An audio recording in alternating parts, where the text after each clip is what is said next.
जिस आदर्श पंचायत के ज्यादातर ग्राम की स्थिति काफी बदतर अवस्था में है। सैकड़ों ग्रामीण 2 वक्त की रोटी के लिए तरस रहे हैं। रहने को घर नहीं, सड़क पर बड़े बड़े गड्ढे और चरमराई व्यवस्था है। कई गांव ऐसे हैं जहां नदी में पुल तक नहीं है। ना तो यहाँ के लोग किसी सरकारी योजना से वाकिफ है और ना तो लोगों को सरकारी योजना का लाभ मिल पा रहा है। बच्चों के स्कूलों की बिल्डिंग में दरार पड़ गई है और स्कूल की बिल्डिंग कब गिर जाएगी इसका पता नहीं है। वहीं जनता के खून पसीने की कमाई से वसूले गए टैक्स के लगभग 70 लाख रुपए की लागत से कला संस्कृति के लिए बने सांसद भवन में भूत प्रेतों का बसेरा है।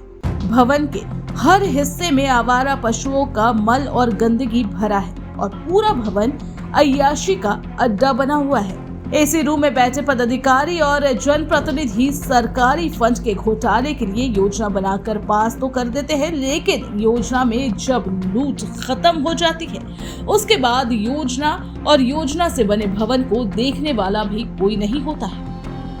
ऐसी ही स्थिति गिरिडीह जिले के धनवार प्रखंड के महेश मरवा पंचायत के झलकडीहा ग्राम में कला संस्कृति के लिए बने सांसद भवन की है।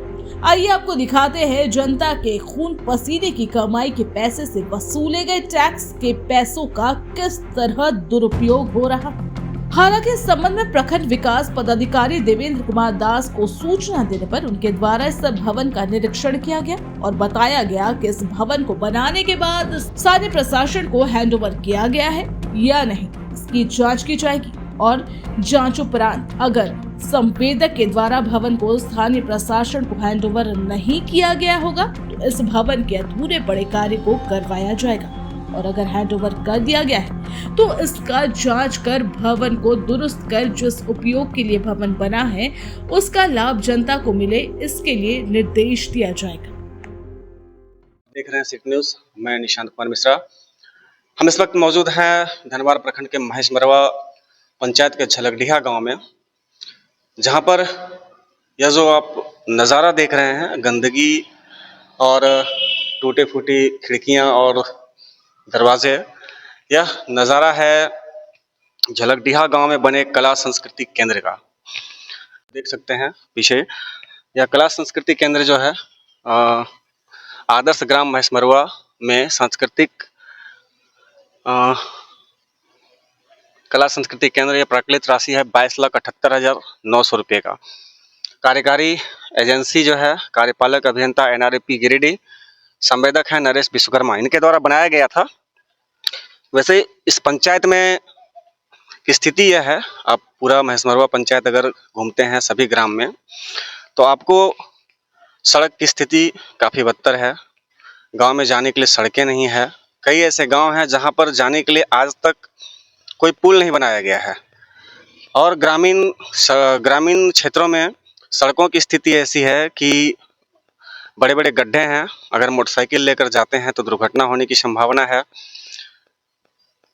जो ग्रामीण क्षेत्रों में लोग रहते हैं उनकी गरीबी इस कदर है कि उन्हें 2 वक्त का खाना ठीक से नसीब नहीं होता है।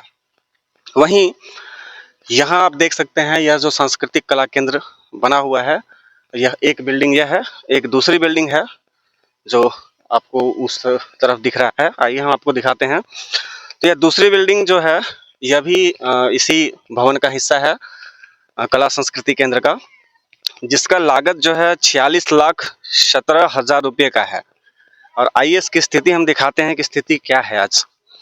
यह भवन जो है 2014-15 में बनकर कंप्लीट हुआ था और 2014-15 में बनने के बाद आज मात्र 10 साल लगभग बीतने को हैं। आप देखिए इस भवन की स्थिति, न खिड़की हैं न दरवाजे हैं।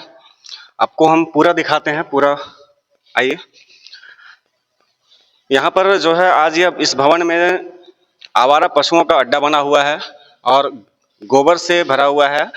ना तो कोई यहाँ पर देखभाल करने वाला है, ना इसका कोई रखरखाव करने वाला है। ऐसी ही स्थिति है अंदर भी। आप इधर भी देख सकते हैं, पूरा आपको हम दिखा रहे हैं। आप पूरे इस भवन का आप नज़ारा देख सकते हैं। किस कदर आम जनता के कमाई के पैसों से वसूले गए टैक्स का दुरुपयोग हो रहा है, इसका नज़ारा आपको यहाँ से अंदर आप दिखाइए थोड़ा सा। पैसों का दुरुपयोग किसे बोलते हैं, सरकारी पैसों का दुरुपयोग आप यहाँ पर भली भांति देखकर समझ सकते हैं। सभी कमरे की स्थिति है, ऐसी ही स्थिति है। यह शौचालय है, आप शौचालय की स्थिति देख सकते हैं कि क्या स्थिति है शौचालय की। ये शायद मेरे ख्याल से यह भी शौचालय है। आप शौचालय के अंदर की स्थिति देखिए कि क्या है। और अभी हम आपको ऊपर लेकर चलते हैं। ये पूरे भवन की स्थिति काफी जर्जर हो चुकी है। यह पूरा भवन जो है लगभग नीचे से देखें तो आप यह गिरने के कगार पर पहुंच चुका है। यह कमरा दिखाइए इधर थोड़ा। यह पूरा भवन अभी नशेड़ियों और जुआड़ियों का अड्डा बना हुआ है, जो कि ग्रामीण क्षेत्र से थोड़ा सा दूर पड़ता है। इधर का भी आप नज़ारा देखिए, यह पूरे भवन का यह नज़ारा है।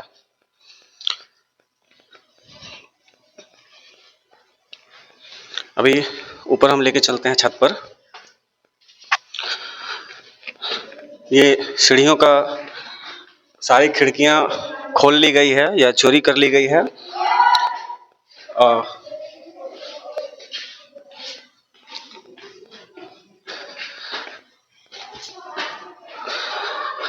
यह छत का नज़ारा है ऊपर। आप किसी भी कमरे को देखें, ये दरवाजे टूट चुके हैं। ये देखिए, ये दरवाज़ा है, ये दरवाजे की स्थिति है और ये कमरे की स्थिति है अंदर। तो अब किसी भी कमरे में देखें, खिड़की दरवाज़ा कहीं पर नहीं है। एक दरवाज़ा है जो टूटा हुआ है और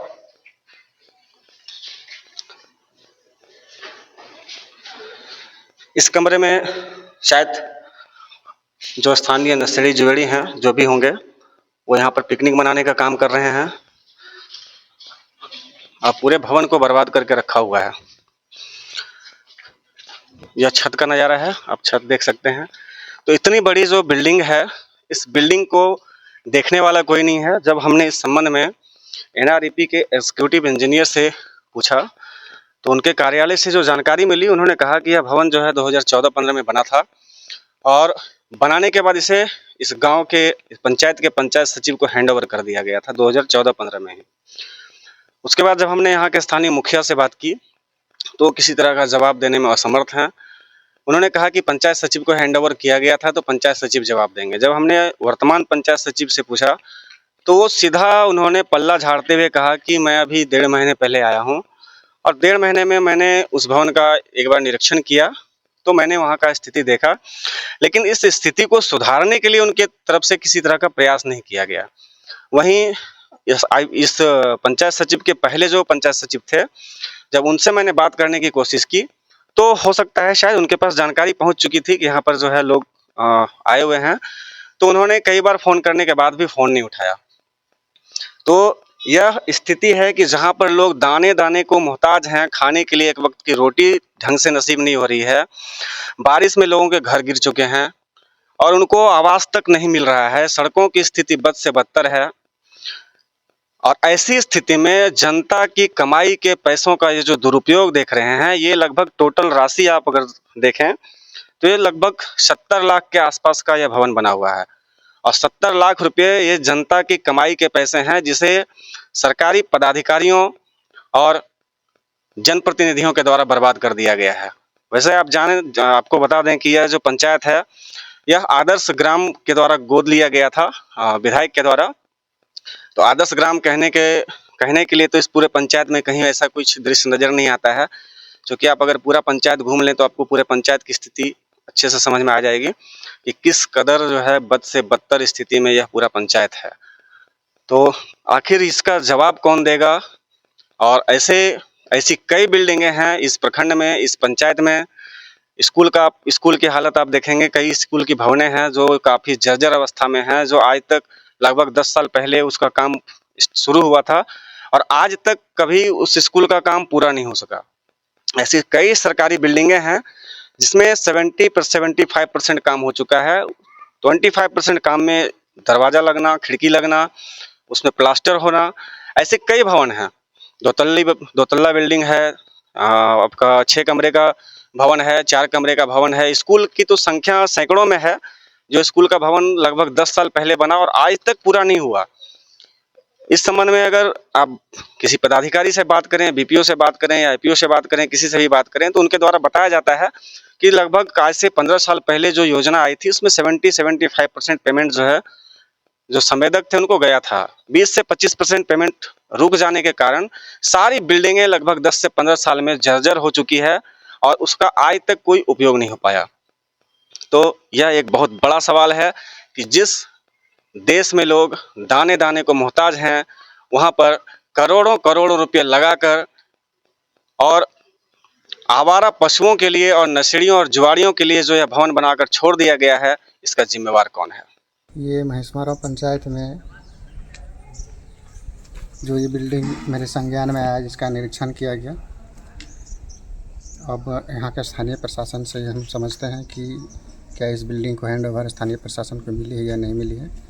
नहीं मिली है तो संबंधित संवेदक से इसको पूरा कराने के निर्देश देंगे, और अगर मिली है तो स्थानीय प्रशासन को बताएंगे भाई इस तरह का बिल्डिंग अभी तक इसको इम्प्लीमेंट क्यों नहीं लाया गया, और इस तरीके का बिल्डिंग को चाहेंगे कि जिस उपयोग के लिए बिल्डिंग बनाया गया है उसके लिए आम ग्रामीणों को इसका फ़ायदा मिले, इसके लिए हम पहल करेंगे।